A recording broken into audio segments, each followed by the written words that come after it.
In this video, I'm going to tell you how the Zanu PF stole the city of Bulawayo without going to an election. If you didn't know, Zimbabwe is having its elections in August of 2023 on the 23rd of August. And Zanu PF has been able to steal 12 seats in that election without a single vote being cast. Let me tell you what happened. On the day of the deadline, for submission of candidate applications or nominations or credentials, whatever you want to call it, the Zimbabwean Electoral Commission had a deadline. And everybody who was interested, particularly the opposition, which is the Citizens Coalition for Change, was in the court where the process was being held. And they were told to go and fetch something. And when they came back, the Zimbabwean Electoral Commission had a problem with their system. These guys were basically in the building. The deadline was 4 p.m. They did not meet the deadline. They submitted just after the deadline, 12 candidates. What then happened is that the Zimbabwean Electoral Commission accepted this late submission because they said, the fault is on our side. We're going to accept your submission. No problem. Then the Zanu PF challenged this in court. They said, listen, you can't accept this. There was a hard deadline. You need to disqualify these guys. The CCC party said, no, listen, we were in the building. We're told to go get some stuff. We went to get the stuff. We were back in the building. The bank basically closed while we were in the building. You have to accept our transaction. A judgment was handed down today in the Bulawayo High Court by Justice Bongani Ndlovu. And in the judgment, he actually sided with Zanu PF and ruled in favor of the Zanu PF.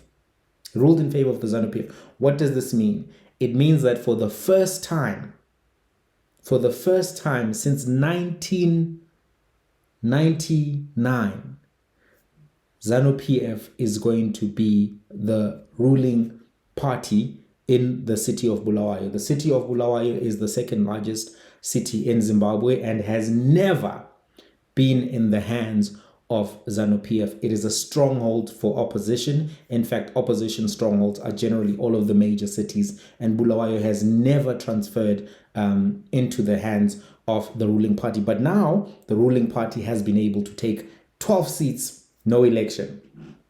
Now, there's some issues with the judgment, and those issues come from an administrative law framework. I'm going to tell you two of the issues. Number one is that this was fettering through rigidity. Fettering is a concept in law where you observe the rule so strictly that you turn a blind eye to other reasonable considerations. And this is an example of that. Simply saying, well, the cutoff was 4 p.m., they missed 4 p.m., therefore I rule in their favor. That is fettering through rigidity, and it's an incorrect application of administrative law.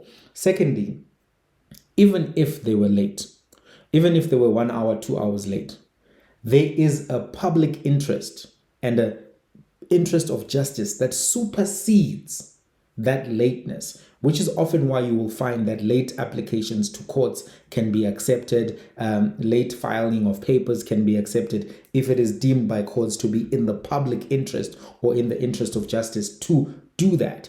And it's very clear here that this is a critical election that Zimbabwe is having. It's a critical election. So, of course, it's important for there to be no appearance of bias, no appearance of there not being a free and fair election. But now, what has actually happened is that the interest of having a free and fair election, the interest of giving voters their choices have been overlooked. And Zanu PF has basically been given 12 seats. Why do these 12 seats matter? These 12 seats matter because there's speculation that Zanu PF wants to have a 2/3 majority in Parliament of Zimbabwe. Why do they want to have a 2/3 majority? The speculation that they want to have that 2/3 majority so that they can change the constitution to allow Emmerson Mnangagwa to have a third term. Now, they cannot do that if there is a significant number of seats that exist and go to opposition. And as a result of that, they are trying to kill any prospects that opposition will have a seat.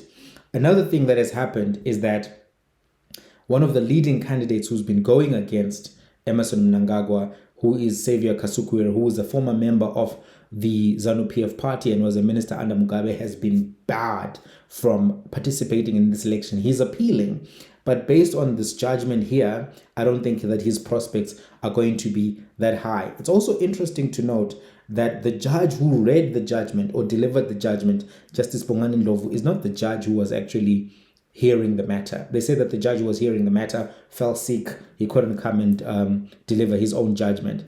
This, to me, suggests that this judgment is coming from another place, and they couldn't get the original judge to read the judgment, and hence he fell sick.